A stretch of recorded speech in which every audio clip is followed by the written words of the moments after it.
Fala, senhores, tudo jóia? Então, hoje nós vamos conversar sobre a termodinâmica num nível um pouco mais avançado. Então, pressupõe-se que para assistir essa aula, você já deve ter um conhecimento básico de termodinâmica, certo? Então, o conteúdo que nós vamos conversar aqui é um aprofundamento do conteúdo regular que geralmente você tem nas aulas de cursinho, beleza? Olha só para a gente começar com uma revisão, aqui nós temos a primeira lei da termodinâmica. A primeira lei da termodinâmica diz que ΔU, a variação da energia interna de um sistema, é igual ao calor trocado por ele menos o trabalho realizado pelo sistema. Senhores, muita atenção, porque essa fórmula pode vir escrito de maneiras diferentes, com outros sinais. Depende do livro que você está adotando. Vamos entender qual é a convenção de sinais para esse caso, para a fórmula escrita desta maneira. Vamos lá, ó. Se o trabalho for positivo, trabalho positivo significa que ele é um trabalho que está sendo realizado pelo sistema, realizado pelo gás, geralmente. Se o trabalho for negativo, isso significa que ele está sendo um trabalho realizado sobre o sistema, ou seja, algo externo está realizando este trabalho em cima do nosso sistema. Se o calor for positivo, isso significa que o calor é recebido, ou seja, o calor trocado pelo sistema foi recebido pelo gás, foi um ganho, o gás ganhou o calor, então é um calor positivo. E se o calor for negativo, isso quer dizer que o calor foi cedido pelo sistema, ou seja, esse gás cedeu calor para o meio externo. Beleza, senhores? Então, tenha sempre em mente essa convenção de sinais para a nossa primeira lei da termodinâmica, porque ela é extremamente importante. Afinal, toda a interpretação do processo termodinâmico vai estar relacionado se você recebeu o calor, se você perdeu o calor, se você realizou o trabalho, se alguém realizou o trabalho em cima de você. Então, assim, para a gente entender um processo termodinâmico, é necessário que esses sinais sejam levados em conta.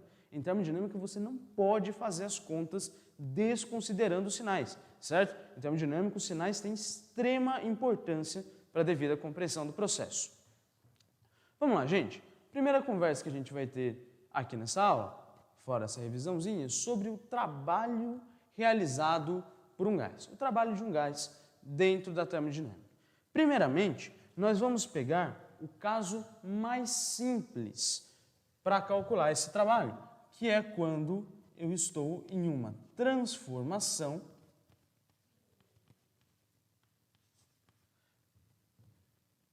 isobárica, ou seja, em uma transformação que acontece com pressão constante. Se eu estiver em uma transformação isobárica, por exemplo, aqui, olha, imagine um êmbolo, certo? Ignora essa parte por enquanto. Eu tenho aqui um êmbolo dentro de um tubo, certo? Esse êmbolo é móvel, sem atrito, e ele tem um peso P, naturalmente direcionado vertical para baixo.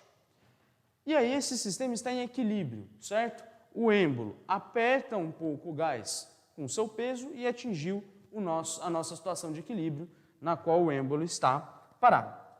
Aí eu vou lá e coloco uma chama aqui embaixo. E aí, quando eu coloco essa chama aqui embaixo, eu aqueço esse gás e com velocidade constante, ou seja, com força resultante igual a zero, esse gás vai se expandir, certo? O gás vai sofrer uma expansão por conta do aumento de temperatura. Quando esse gás se expande, eu vou ter uma diferença no volume, né? O êmbolo vai subindo. Então, vamos supor a seguinte transformação. Eu aqueci o gás e o êmbolo, com velocidade constante, subiu uma altura ΔH, certo? Vamos tentar entender como que nós podemos calcular os valores para essa transformação. O que a gente sabe lá da mecânica? Da mecânica, a gente sabe que o trabalho de uma força pode ser calculado como força vezes o deslocamento, certo? Vamos considerar uma força bonitinha, paralela ao deslocamento, para não ter que pensar em cosseno e nada do tipo. Então, eu trabalho força vezes deslocamento. Então, o trabalho realizado por esse gás pode ser, por exemplo, a força aplicada pelo gás no êmbolo multiplicada pelo deslocamento do êmbolo. Só que o que a gente sabe também? A gente sabe que pressão, que é uma grandeza mais comum na termodinâmica, é força sobre área de aplicação.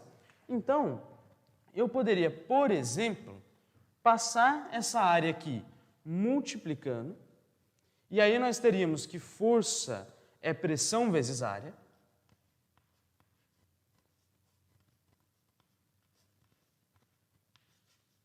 Certo? E dessa maneira, eu posso substituir essa relação aqui na minha equação anterior. De maneira que eu vou encontrar que o meu trabalho será igual a força, que é a mesma coisa que pressão vezes área, vezes o deslocamento, que nesse caso o deslocamento do êmbolo, ΔH. Essa área é a área de onde a força está aplicada. E a força aplicada pelo gás, ela está sendo aplicada em toda a área do êmbolo, certo? E se você for parar para pensar, a área do êmbolo vezes ΔH é justamente o cálculo desse volume aqui de cima, que é o quanto o volume do gás variou, certo? Lá da geometria espacial. Então, a ΔH é a mesma coisa que a variação de volume do nosso gás. E, portanto, aí nós concluímos que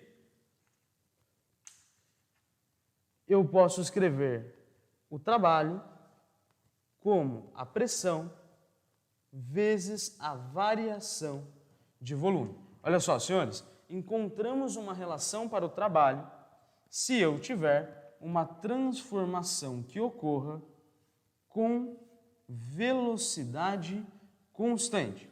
Então, se eu tiver uma transformação que ocorre com pressão constante.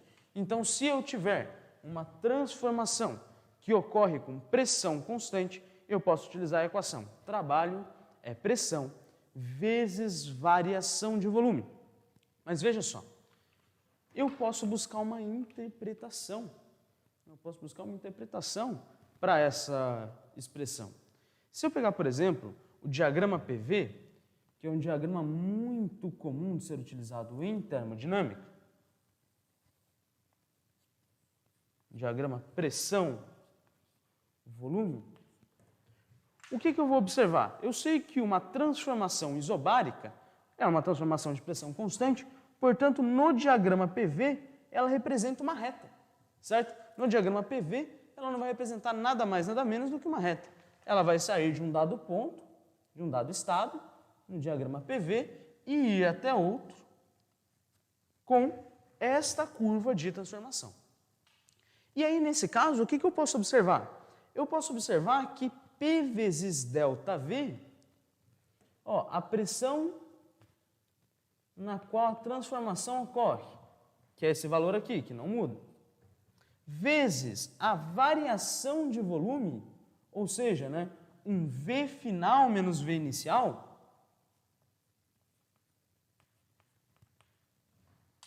aqui eu tenho ΔV, aqui eu tenho pressão, P ΔV é a área desse retângulo. Então, eu concluo que, neste diagrama, o trabalho é a área embaixo da curva, certo? Então, se eu pegar um diagrama PV, eu posso calcular o trabalho como a área abaixo da curva da minha transformação. Perceba, nós podemos pegar e generalizar esse caso. E aí, se eu for generalizar esse caso, eu posso pensar que essa relação de que o trabalho pode ser calculado como a área do diagrama PV, ela é válida para qualquer transformação, não só para a isobárica. O que não vai ser válido para qualquer transformação é essa fórmula aqui. Essa fórmula é específica da isobárica. Agora, essa relação de que o trabalho pode ser calculado como a área dentro do diagrama PV, essa relação é válida para qualquer transformação termodinâmica representada num gráfico de pressão por volume. Então, em um caso generalizado, eu teria aqui, olha, um diagrama PV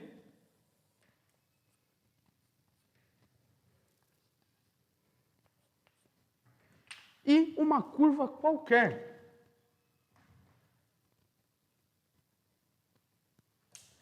de transformação gasosa.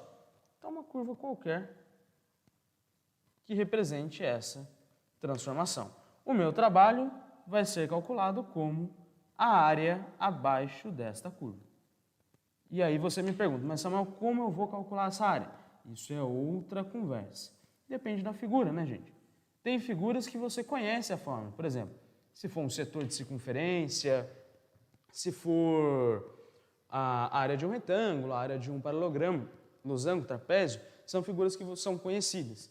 Mas, ao mesmo tempo, né, você também pode ter figuras não conhecidas. E aí, você vai ter que ou dividir essa figura em figuras conhecidas, ou, em casos muito extremos, utilizar a integral, certo? Mas isso só realmente para casos muito extremos. E aí, nesse caso, a gente conclui, né, a relação mais geral que a gente pode ter, que é o trabalho ser igual à área. Numericamente igual à área do diagrama PV. Então, em um caso geral, você quer calcular o trabalho, você precisa recorrer à área do diagrama PV. É claro que não é só essa, né, gente? Você pode, por exemplo, fazer uso também da primeira lei da termodinâmica para encontrar um trabalho. Existem outros caminhos que você pode pegar. Mas, em um caso geral, onde você só conheça o diagrama PV, você tem essa ferramenta para calcular o trabalho que sempre pode estar na sua alçada, que é o trabalho ser numericamente igual à área do gráfico de pressão versus volume.